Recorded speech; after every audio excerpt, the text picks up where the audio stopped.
Hello दोस्तों, Saroj relax channel पर आपका स्वागत है। दोस्तों, आज हम 69,000 शिक्षक भर्ती संबंधित कुछ महत्वपूर्ण जानकारी और वहीं यूपी में ट्रांसफर प्रक्रिया में सबसे बड़ा घोटाला हुआ है और शिक्षक भर्ती कोर्ट ऑर्डर जिसमें सरकार के पक्ष में आया फैसला। तो बने रहे सारी खबर जानने के लिए हमारे चैनल सरोज रिलैक्स पर, और वीडियो को लाइक कीजिए, शेयर कीजिए और चैनल को सब्सक्राइब अवश्य कीजिए, जिससे आपको हर प्रकार की सूचनाएं हम समय समय पर देते रहे। तो आइए जान लेते हैं क्या क्या है ये न्यूज़।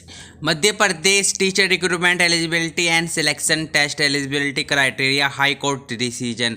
इस याचिका का विरोध करते हुए सरकार की ओर से तर्क दिया गया है कि पात्रता परीक्षा का आयोजन उम्मीदवारों का केवल शॉर्ट लिस्ट करने के लिए किया गया है। इसका चयन परीक्षा से कोई संबंध नहीं है। चयन परीक्षा के नियम प्रत्यक्ष से निर्धारित किए गए हैं। शासन के तर्कों से सहमत होते हुए हाई कोर्ट ने याचिका को निरस्त कर दिया गया है, जिसमें सरकार की बहुत ही बड़ी जीत हुई है। आइए जान लेते हैं क्या है याचिकाकर्ताओं की याचिका। याचिकाकर्ताओं श्री गणेश प्रसाद प्रजापति सहित अन्य 18 उम्मीदवारों की ओर से शिक्षक चयन परीक्षा में निर्धारित किए गए न्यूनतम प्राप्तांक को हाईकोर्ट में चुनौती दी गई थी। कहा गया था कि मध्य प्रदेश शिक्षक पात्रता परीक्षा में न्यूनतम प्राप्तांक 50 से 60% आरक्षित श्रेणी व सामान्य श्रेणी के लिए किए गए हैं, जबकि चयन परीक्षा में 40 से 50% न्यूनतम प्राप्तांक घोषित किए गए हैं। याचिकाकर्ताओं की ओर से तर्क दिया गया है कि खेल के बीच में खेल के नियम नहीं बदल सकते, इसलिए चयन परीक्षा में न्यूनतम प्राप्तांक असंवैधानिक है और इन्हें पात्रता परीक्षा के समान 50 से 60% सुनिश्चित किया जाना चाहिए। छात्रों, ये पूरा मामला है कि याचिकाकर्ताओं ने अपनी स्पेशल अपील डाली है कि अभ्यर्थियों को जो है 50 से 60% अंक की जो कट ऑफ है वही घोषित करनी चाहिए, किंतु सरकार ने जो है 40 से 50% न्यूनतम प्राप्तांक घोषित किए, जिसे हाई कोर्ट ने सरकार का जो तर्क सही मानते हुए जो है 40 से 50% ही कट ऑफ रख दी गई है, क्योंकि इसमें सरकार की बहुत ही बड़ी जीत है।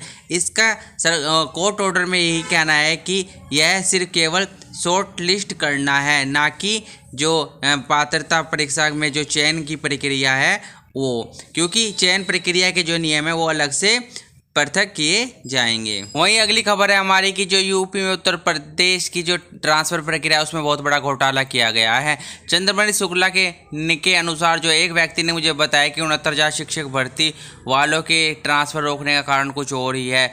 जो बताया गया है वो तो सिर्फ बहाना है, असली हकीकत तो विभाग की कमी को छुपाना है। आइए जान लेते हैं क्या है ये पूरी खबर का विस्तार।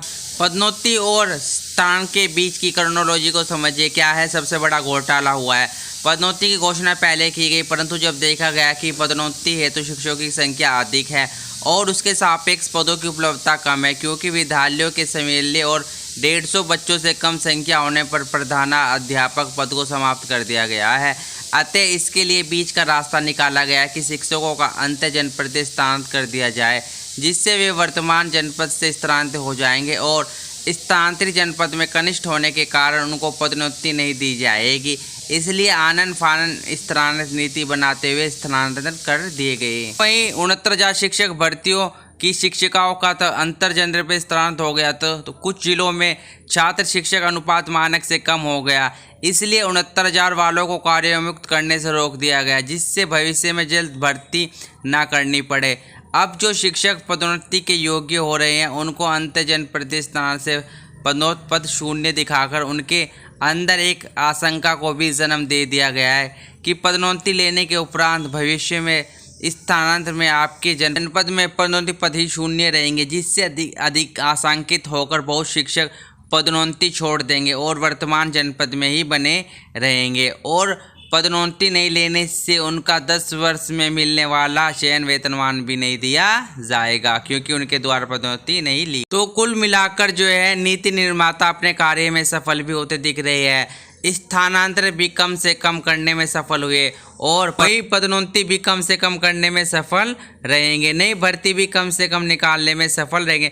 कुल मिलाकर जो है सरकार इसमें बहुत बड़ा घोटाला किया है, क्योंकि सरकार की जानबूझकर एक साजिश रची गई है कि जिससे जो है स्थानांतरण भी कम हो और प्रमोशन की प्रक्रिया भी कम हो और वहीं नई शिक्षक भर्ती भी नहीं निकालनी पड़े। इसलिए जो है इस ट्रांसफर प्रक्रिया में बहुत ही बड़ा घोटाला किया गया है। साथियों, मैं आशा करता हूं कि मेरे द्वारा दी गई जानकारी आप सभी को पसंद आई होगी, तो वीडियो को लाइक कीजिए, शेयर कीजिए और चैनल को सब्सक्राइब अवश्य कीजिए, जिससे आपको हर प्रकार की ऑथेंटिक न्यूज समय समय पर दी जा सके। तो बने रहिए हमारे चैनल सरोज रिलैक्स पर। जय हिंद, जय भारत, धन्यवाद।